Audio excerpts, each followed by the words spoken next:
네, 그러면 1차 시에 이제 최대 오염물질 허용 농도 같은 걸 위해성 평가 결과로 설정한다고 설명을 드렸고, 네, 개념적으로 이제 기본적인 식을 어떻게 쓰는지 보여드렸습니다.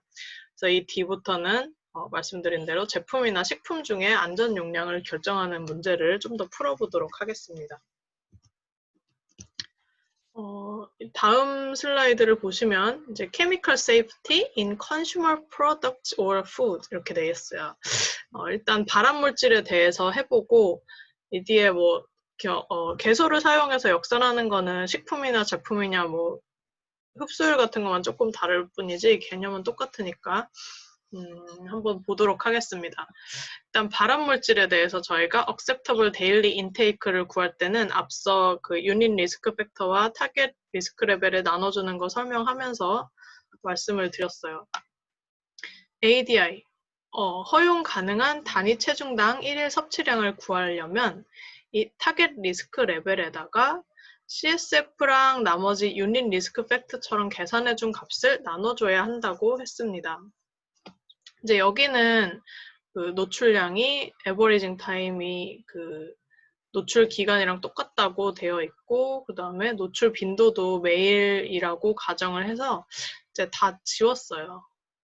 매일매일 노출된다고 생각하고 그래서 AT 365, ED, EF 모두 없어지고 결국은 이제 칼시노젠의 ADI는 무조건 이제 타겟 리스크 레벨인 10의 마이너스 6승을 이제 CSF 값으로 우선 나눠준 값이 됩니다.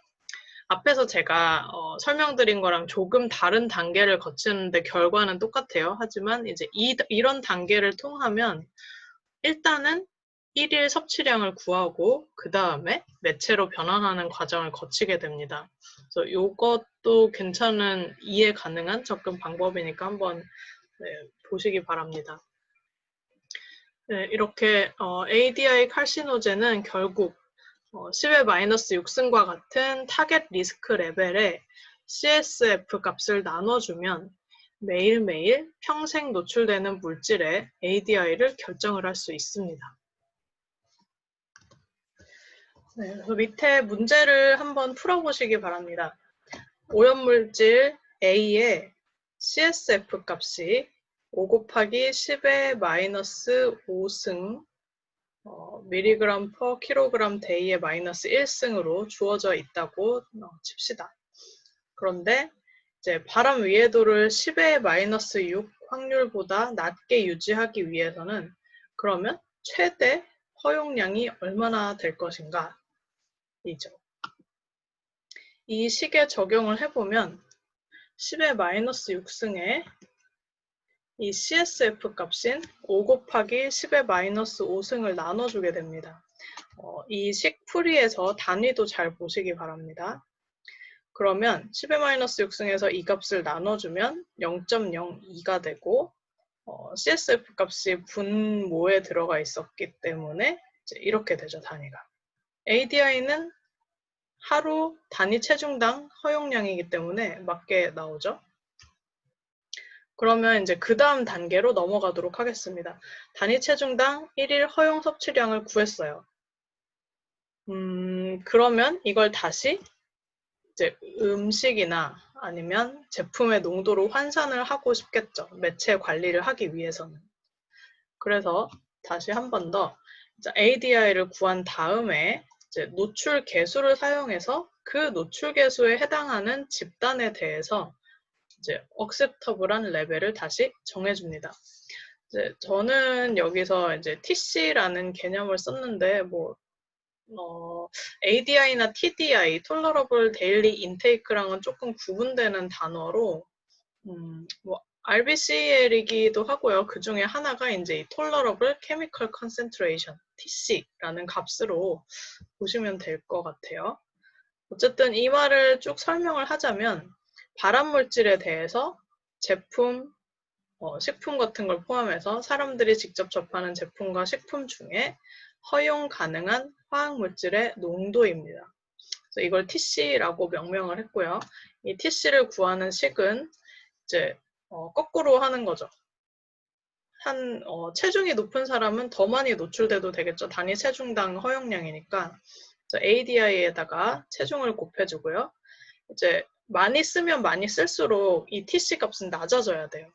그래서 사용하는 컨택 레이시나 아니면 흡수율이 많이 되면 많이 될수록 역시 안전 용량도 낮아져야 돼요. 톨러러블 케미컬 컨센트레이션이 낮아져야 돼요. 그래서 그런 개념으로 어떤 제품이나 음식 중에 프랙션이 많은, 사용량이 많은, 섭취량이 100%인 거일수록 TC가 낮아져야 하기 때문에 이 프랙션, 그 다음에 컨택 레이트, 그 다음에 업섭션 팩터, 이거를 전부 나눠줍니다.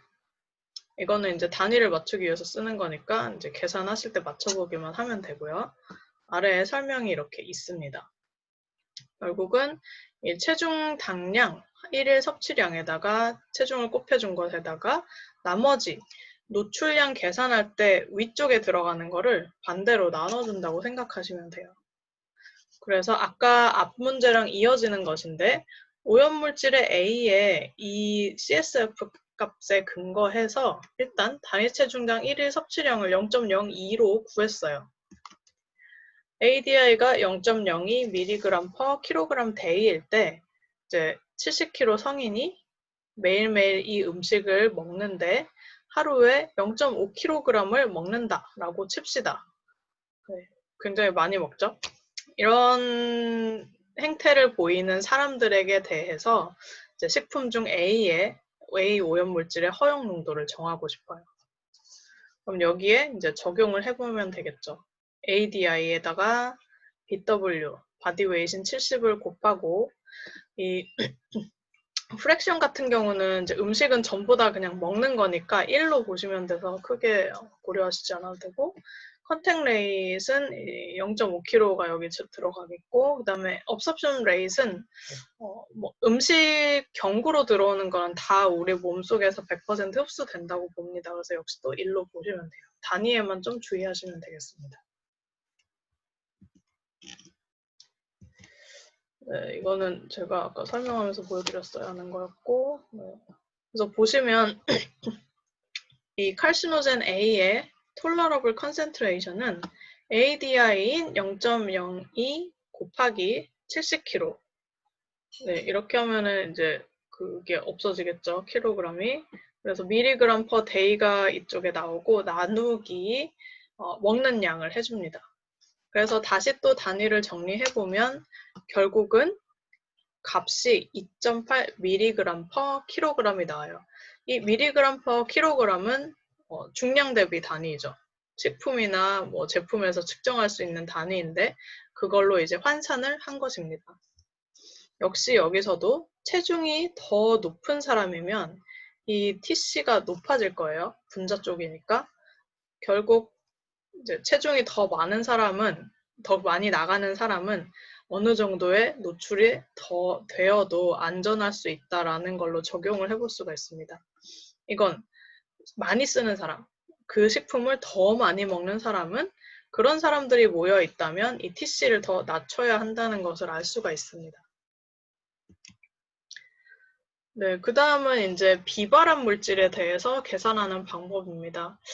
비발암 물질은 사실 좀 더 쉬워요. 저희가 발암 물질의 경우에는 CSF 값 곱하기 노출량을 했기 때문에 이 CSF 값을 타겟 확률, 발암 확률에 나눠줬는데 HQ를 구할 때는 저희가 이제 노출량 나누기 RFD를 했잖아요. 이걸 이제 노출량을 정하고 싶은 거니까 HQ 곱하기 RFD로 해줍니다.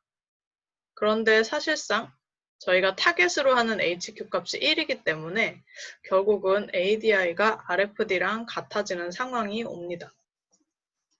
그래서 이 위쪽에 이렇게 뭐 복잡하게 쓰긴 했지만 이거는 아까 설명드린 대로 HQ는 원래 노출량 나누기 RFD죠. 그거를 이제 역으로 계산해서 항을 옮겨둔 것에 불과합니다.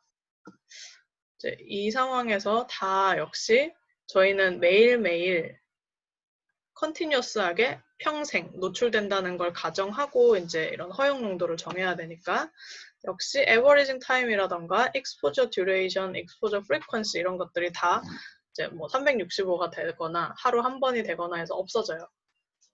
그래서 쭉 정리를 하고 나면 ADI는 결국 HQ 곱하기 RFD가 됩니다. RFD라는 것을 그 ADI, Acceptable Daily Intake와 혼용하는 이유가 이제 바로 이거랑 같죠. 그런데 이제 이 뭐 Averaging Time이라던가 아니면 Exposure Duration 같은 게 달라지는 물질이라면 뭐 예를 들어서 잔류성 물질인데 아주 어릴 때만 잠깐 노출된다. 예를 들어 젖병 같은 게 딱 특정 시기에만 사용되는 게 있잖아요. 거기에만 들어가 있는 물질이라면 이제 이 exposure duration이 짧아질 것이고 그러면 당장 이 ADI라는 것은 RFD의 HQ를 곱한 값이 아니라 여기에 ED, exposure duration 더 나눠줘서 ADI가 높아지는 결과를 만들 수가 있죠. 그렇게 응용은 해볼 수 있겠는데 여기서는 이해를 돕기 위해서 이 기간 등은 고려하지 않고 이제 말씀을 드렸습니다. 그러면 이 밑에 문제는 쉽죠. 비발암 물질인 오염 물질 B가 있는데 이 물질의 RFD는 10입니다. 10인데 비발암 위해도를 1 이하로 유지하기 위해서 최대 허용량은 얼마일까요? 그 말은 HQ를 1로 유지한다는 것이죠. 이걸 목표를 더 낮추면 ADI가 당연히 RFD보다는 높아지겠지만 1로 한다면 네, 1을 곱해서 이렇게 10mg per kg day가 됩니다. 그럼 여기에 이어서 이제 단위 체중당 1일 섭취량이 결정이 되었어요. 그럼 다시 음식이나 제품 중에 얼마 이하로 들어가야 안전하지? 그 다음 단계를 거쳐보겠습니다. 이거는 앞에서 비발암 물질, 그 발암 물질 역산한 거랑 식이 똑같아요. 왜냐면, 이제 위에도 계산 방법이 달라서 ADI로 변환하는 식은 좀 반대였지만, 결국은 노출량 계산하는 거는 똑같잖아요. 발암 물질이나 비발암 물질이나. 발암 물질 노출량 계산을 하고, 거기다 CSF를 곱한 거고, 비발암 물질은 계산을 해서 RFD를 나눈 거고, 다르지 않기 때문에 이 과정은 완전히 똑같습니다. 문제를 풀어보시면 아까 앞에 문제에서 ADI가 10mg per kg day로 정해졌어요. 그럼 이 사람 70kg 성인이 하루에 이 음식을 0.5kg을 먹는다 라고 하면 이 식품 중에 대체 얼마까지 들어갈 수 있느냐 이거죠. 그래서 마찬가지로 ADI에다가 70kg 성인이니까 체중을 곱해주고 그 다음에 먹는 양 또는 흡수율 같은 걸 나눠줍니다. 마찬가지로 체중이 많이 나가는 사람은 TC가 높아지죠. 더 많이 먹어도 안전하죠. 그 다음에 더 많이 컨택하는 사람은 TC가 낮아져야 안전하겠죠. 그래서 이제 계산을 해보면 10 곱하기 70 나누기 0.5에서 1400이 되고요. 그 다음에 미리그램 per 킬로그램 데이 곱하기 킬로그램 나누기 킬로그램 per day를 하기 때문에 결국은 남는 것이 미리그램 per 킬로그램 단위가 됩니다. 이것도 역시 non-carcinogenic 물질의 B가 식품 중에 1400mg per kg까지 허용될 수 있다라는 이제 기준을 정하기 위한 변환이었습니다. 근데 이제 앞에서 보시듯이 저희가 타겟 레벨에 나눠줬어요. 네, 이게 꼭 이 식품을 통해서만 들어오리라는 법은 없죠. 이 식품을 가지고 100% 노출된다고 가정했을 때 이 식품 중에 최대 허용도가 이런 것이지 이 식품 말고 이제 화장품을 쓰는데 거기도 동등하게 이 오염물질 B가 들어있다. 그러면 ADI가 정해져 있기 때문에 ADI를 이렇게 나눠 가져야 되잖아요. 화장품에서 얼마, 음식에서 얼마 이렇게 정해서 매체를 관리할 필요가 있습니다. 그래서 여기까지는 어디까지나 이상적으로 이 화학물질이 이 노출원에 대해서를 통해서만 들어온다라는 사실 하에서 이제 적용이 가능한 것이고 그럴 때만 보수적으로 최대 허용 농도라고 말할 수 있는 것입니다. 근데 다경로 다매체 노출이 실제로 존재해요. 또는 이제 ADI를 하나의 물질에 대해서 정하는데 이제 비슷한 독성을 가진 물질이 다 같이 노출이 돼요. 그러면 이 ADI 하나만 가지고는 안전성을 담보할 수 없는 때가 옵니다. 이제 이거는 상식적인 것이기는 한데 사실 위해성 평가에 다 고려되어서 뭐 계산이 돼야 된다라고 주장하기 시작한 것도 그렇게 오래되진 않았고, 또 어떤 식으로 이 누적 노출을 평가해야 할지는 좀 위해성 평가 툴에서 확립이 되지 않은 상태예요. 그래서 고려해야 되고 주의해야 하고 뭐 이런 점을 계속 분석하고 연구하고 있긴 하지만 아직 이제 부족한 점이 많습니다. 이제까지 저희가 한 것은 이 왼쪽에 있는 aggregated인데 이거는 exposure 루트에 대한 것이고, 한 가지 화학물질이 경구, 흡입, 피부 이렇게 여러 경로로 들어오는 걸 다 합친 것을 매체통합 위해성 평가라는 표현으로 말해요. 영어로는 aggregated risk assessment라고 해요. 근데 여기서 좀 더 나아가서 여기는 지금 화학물질이 한 개씩밖에 안 그려져 있어요. 그런데 여러 가지 화학물질이 이렇게 있습니다. 여기는 입으로는 3개나 들어오고 뭐 흡입으로는 2개, 피부로는 2개, 뭐 이런 조금씩 다르지만 어쨌든 다양한 물질이 경구로, 흡입으로, 피부로 들어오면서 쌓여갑니다. 이제 이런 게 누적적으로 발생한다고 했을 때 어떻게 고려해야 될지는 이 매체통합 위해성 평가랑은 조금 다른 차원에서 고려를 해야 됩니다. 그리고 지금 현재의 수준으로는 글쎄요, 이렇게 brain, heart, 심장, 그 다음에 liver, 간이 있다고 했을 때 이렇게 누적적으로 들어오는 화학 물질들이 어떤 경로로 들어오던 간에 똑같은 기관에 여러 가지 물질이 같이 작용을 하면 꼭 이제 상가작용을 가정할 필요가 있다. 이걸 고려해서 위해성 평가를 해야 된다라는 합의 같은 것들은 이루어져 있습니다. 만약에 다 같이 3개 모두 경구로 들어오는데 하나는 뇌에 영향을 미치고 뭐 하나는 심장에, 하나는 간에 뭐 영향을 미친다라고 하면 따로따로 평가해도 아무 상관없는 거죠. 그런데 이 3개가 모두 심장에 문제를 주는 물질이다 라고 하면 반드시 그 독성 영향이 비슷하기 때문에 합쳐서 고려를 해야 수용체 중심 누적 노출 평가를 할 수가 있습니다. 그래서 이럴 때는 여러 가지가 들어오는데 이렇게 상가작용을 가정한다는 것은 독성 작용 기관이 같다는 것이에요. 독성 영향이 비슷하게 일어나는 물질이라는 뜻인데 이제 그런 물질에 동시에 노출되는 경우는 이제 저희가 타겟으로 하는 바람 위해도가 10의 마이너스 6승이 아니라 좀 더 낮아집니다. 원래는 10만 명이라고 했다면 100만 명이라고 했다면 100만 명보다는 더 적게 10,000명당 1명이 노출되지 않는 수준으로 해야 된다. 왜냐면 물질 하나당 100만 명 이렇게 여러 개 다 합쳐지면 암에 더 많이 걸릴 수도 있잖아요. 같은 작용을 하는 물질이라면. 해서 이제 약간 임의이긴 하지만 100배 더 안전하게 만들어서 합쳐져도 괜찮게 만들자라는 취지입니다. 그래서 누적적으로 바람 위해도를 다 합쳐봤는데 10,000분의 1이 넘으면 안 되고요. 또는 이제 발암 물질은 그렇고 비발암 물질의 경우에는 HQ를 다 합쳐봤는데 1을 초과하면 안 됩니다. 그리고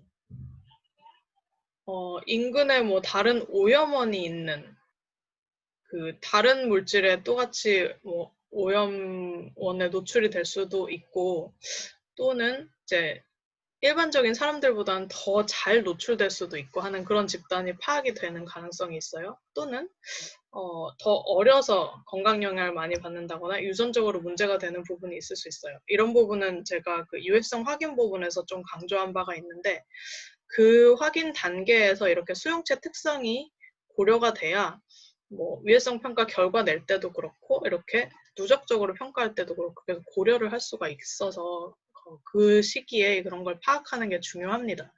어쨌든 그런 집단에 대해서는 타겟 레벨을 더 낮춰서 관리하는 데 활용을 할 필요가 있습니다.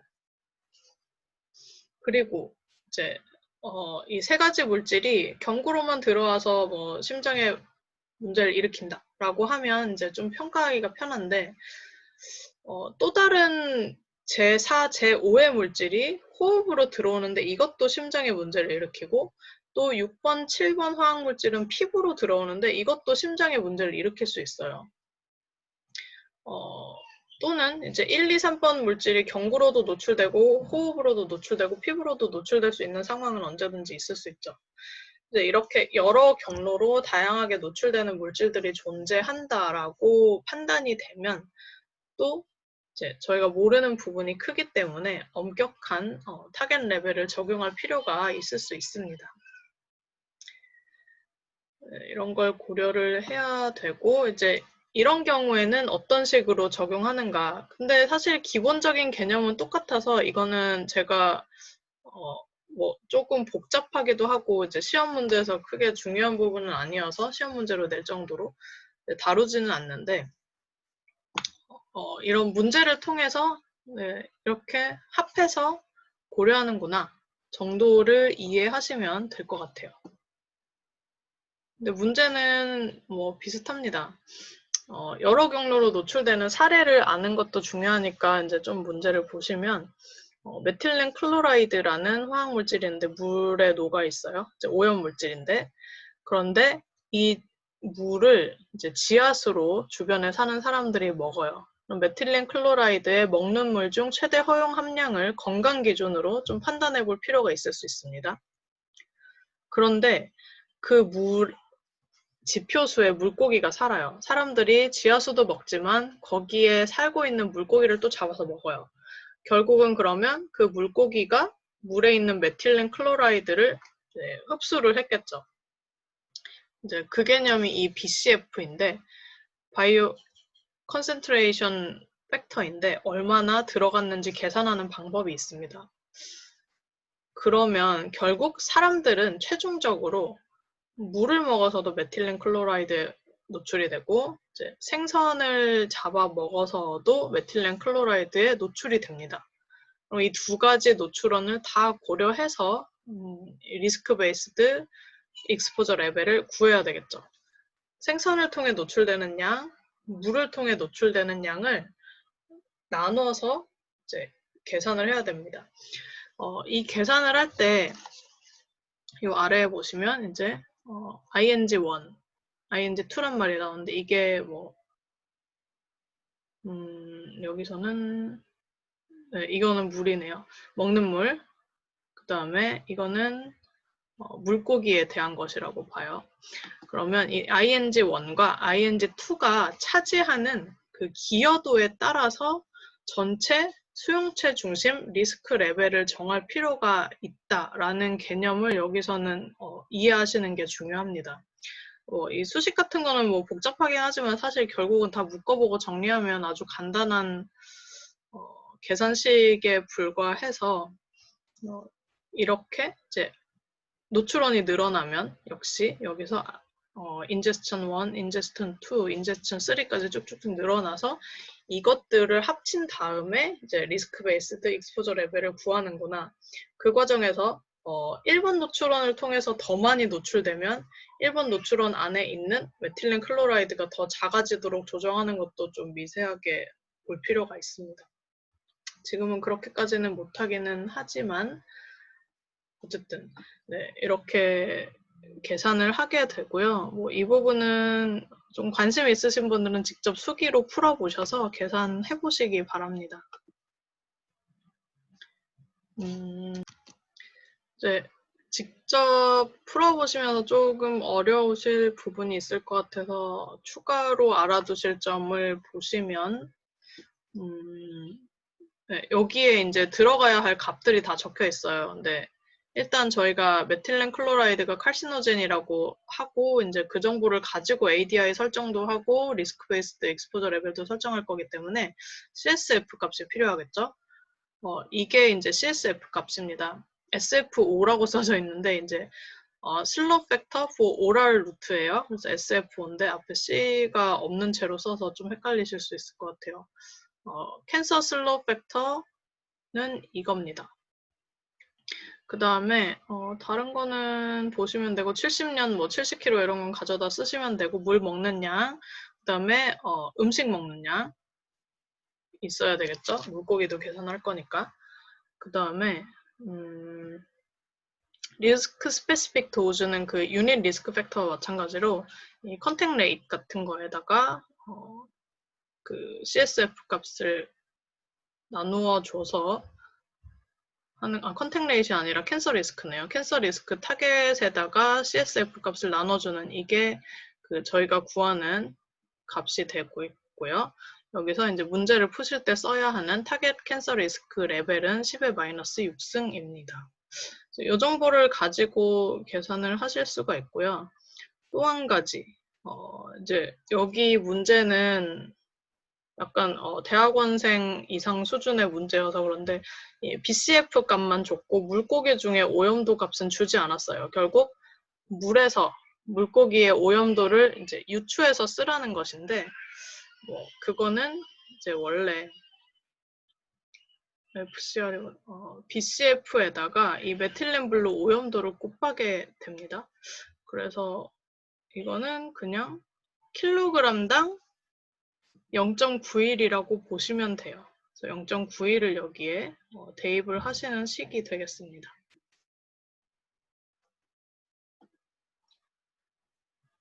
이 다음은 네네. 그리고 이제 비발암 물질인데 이제 비발암 물질의 여러 경로 노출은 사실 뭐 마찬가지이고요. 아까는 그 발암 물질이어서 타겟 캔서 리스크에다가 CSF 값을 나눠주고 그걸 다시 총 노출량으로 나눠줬죠. 여기는 RFD가 결국은 ADI랑 같은 타겟을 1로 하기 때문에 타겟 해저드 인덱스를 1로 했을 때 ADI는 이거랑 같기 때문에 여기다가 총 노출량을 나눠줍니다. 그래서 계산하는 방식은 모두 똑같고요. 여기에 들어가는 리스크 스페시픽 도즈, 리스크 베이스드 목표가 이제 좀 달라진다는 점, 나머지 계산식은 모두 동일하다는 점 이렇게 보시면 되겠습니다. 나머지는 달라지는 게 없고 물질이 달라지니까 BCF 값이 당연히 달라져서 다르게 적용하시면 되겠습니다. 여기서도 중요한 점은 뭐 이거는 아까 역산할 때 썼던 개념이니까 똑같이 이해해 보시면 되겠고 인제스천의 노출원이 이렇게 여러 가지가 있을 때 그 기여도에 따라서 리스크 스페시픽 그 익스포저 레벨이 달라질 수 있다는 점 이해를 해보시면 좋겠습니다. 네, 이게 이제 마지막인데 하나 더 추가되는 사례로 보시면 될 것 같아요. 상대 기여도를 적용해서 이제 최대 허용 농도를 산정한다. 이 말은 노출원이 여러 가지 있을 때 노출원별로 이제 상대 기여도를 알고 있을 때 가능한 이야기이고 노출원별로 허용 농도를 만들고 싶을 때 할 수 있는 이야기입니다. 그렇긴 해요. 이제 이 값을 이런 식을 적용하면 사실 여기 지금 섭취를 통해서 BD47이라는 난연제가 97.6% 사람에게 들어오는 걸로 계산이 됐어요. 이 BD47의 RFD, 곧 ADI죠. Acceptable Daily Intake는 100인데요. 100 중에 하루에 사람이 먹을 수 있는 100이라는 양 중에 97.6%까지는 먹어서 섭취할 수 있도록 먹어서 섭취해도 안전하도록 저희가 만들어줘야 된다는 겁니다. 그럼 이 사람이 어떤 음식을 먹던 간에 그 음식을 통해서 노출되는 모든 난연제의 합이 97.6이 돼야 되죠. 그래서 이 97.6을 다시 떼서 나눠본다고 생각을 해보는 거예요. 저는 좀 간단하게 하려고 아기의 사례를 넣었는데 이 97.6 중에 모유를 통해서 먹는 게 대부분이에요, 아기들은. 나머지 1.5%? 이 섭취 경로가 딱 두 개밖에 없는데 한 가지는 모유고 두 번째는 먼지입니다. 근데 모유를 통해서는 98.5%가 들어오고 먼지를 통해서 1.5%가 들어오는 것으로 조사 결과 계산이 되었어요. 이제 그걸 기반으로 그럼 모유 중에 대체 얼마의 PBD가 있어야 RFD 97.6을 넘지 않을까? 하루 섭취량이 체중 당량 97.6을 넘지 않을까? 네, 요거를 계산을 해보자는 것이죠. 그러면 이제 97.6이 총량인데 그 중에 모유로 들어오는 것이 98.5%예요. 이거를 역산을 해보면 97.6 나누기 98.5%가 되겠죠. 100%를 모유로 먹으면 이 모유 중에 최대 허용 범위가 97.6이 될 텐데 모유를 통해 들어오는 게 100까지는 안 되니까 이 97.6보다는 더 높아지는 거죠. 98.5%만 들어오니까. 그렇게 계산을 해볼 수 있고 이제 여기까지 계산이 됐다 하면 모유를 통해 들어오는 ADI가 요만큼이고 이제 다시 모유 중에 얼마나 있어야 되냐를 계산을 하는 거니까 이제 섭취량 많이 먹으면 많이 먹을수록 BD47이 낮아져야 되죠. 그래서 섭취량을 곱하고 섭취량으로 나눠주고 그 다음에 지질량은 일단 제외를 하고 보시고 체중이 커지면 커질수록 좀 더 많이 먹어도 괜찮겠죠. 그래서 나눠주고 네, 이런 식으로 모유의 섭취량, 그 다음에 체중, 그 다음에 모유를 먹는 기간 이건 잔류성이기 때문에 딱 그 기간만 먹고 나서 끝날 수 있어요. 그 노출 기간 같은 것들을 넣어서 총 노출량을 계산을 해서 이 섭취 가능 허용량에 나눠주면 앞에 식을 적용하는 식이 되겠죠. 이렇게 계산을 해보니까 모유 중 허용 농도가 29.34였습니다. 그래서 앞에 계산이 다 맞다고 가정을 한 상태이긴 하지만 아기가 모유와 먼지로만 이제 BD47을 먹고 있는데 그 중에 98.5%를 차지하는 모유는 허용 농도가 29.34를 넘지 않으면 그 ADI가 RFD가 97.6을 넘지 않게 된다. RFD인. 그러니까 그 ADI를 97.6으로 만드는 모유 중 허용 농도 BD47을 계산한 거예요. 그렇게 역산을 한 걸로 이해를 하시면 되고 이런 식으로 저는 모유에 대한 예를 들었지만 1.5%만을 차지하는 먼지 중의 허용 농도도 정할 수가 있습니다. 이제 먼지 섭취량, 먼지 접촉하는 양 이런 거를 중요한 개수로 넣어서 역산을 하는데 결과를 예측을 해보시면 이제 모유로는 98.5%나 들어오고 먼지로는 1.5%밖에 안 들어오기 때문에 똑같이 ADI 97.6을 달성하려면 먼지 중에는 엄청나게 많이 있어도 되겠죠. 워낙 기여 분율이 작으니까 거기다가 결국 1.5%를 곱해버리면 아주 노출량이 적어지잖아요. 그래서 먼지 중에 최대 허용 농도는 상당히 많이 높아지게 됩니다. 이런 상대 기여도를 적용해서 이제 허용 농도를 만들다 보면 엑셀 같은 방식으로 이제 계산을 해볼 수가 있고요. 잠깐 보여드릴게요.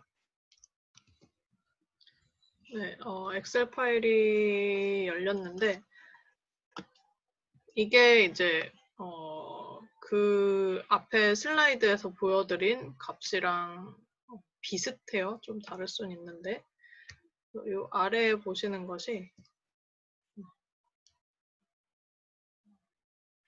이 백캘큘레이션을 한 값입니다.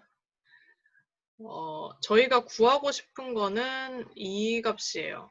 BD47이 대체 모유 중에 얼마까지 있을 수 있느냐. ADI를 꽉 채우려면 BD47이 어디까지 오염돼도 되느냐인데 이거는 이제 정해져 있죠. 모유를 통해서 최대로 먹을 수 있는 양은 상대 기여도를 통해서 결정을 해놨어요. RFD보다 조금 더 높게 나왔죠. 99로. 그럼 이 99가 되려면 BD47이 얼마여야 되느냐? 계산을 할 때 이 99에다가 여기 노출에 관련된 모든 개수예요.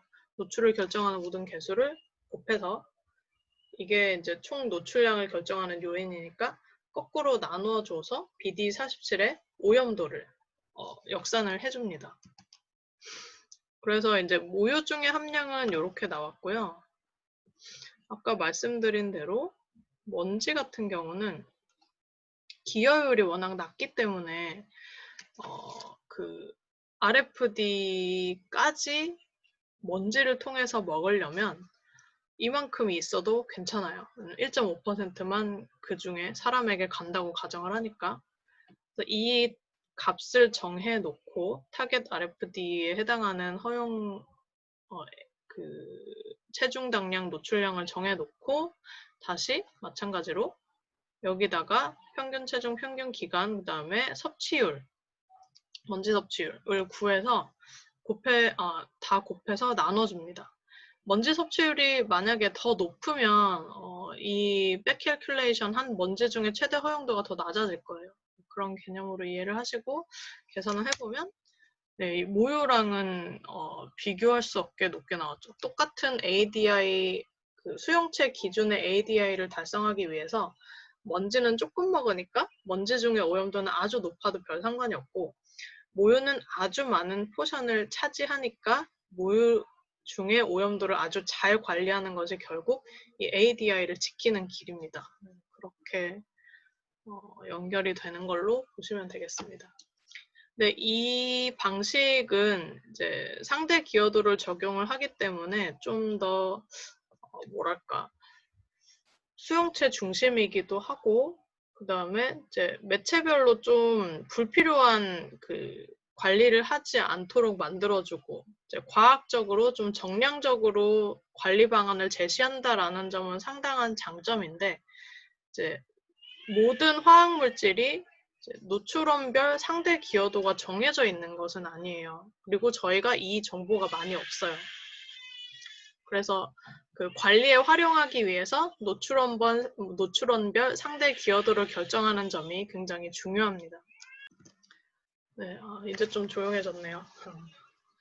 뭐 어쨌든 상대 기여도를 모르면 이 방법은 적용을 할 수가 없겠죠. 그래서 이제 상대 기여도를 측정하기 위한 여러 가지 노력들이 행해지고 있는데 이제 그 부분을 이제 위해성 관리에서 좀 더 요즘 많이 연구되고 있는 분야이고 저희가 관심을 갖고 있는 분야이기도 해서 좀 그 다음 차시에 이어서 말씀을 드리고 이번 강의는 마무리하면 좋을 것 같습니다.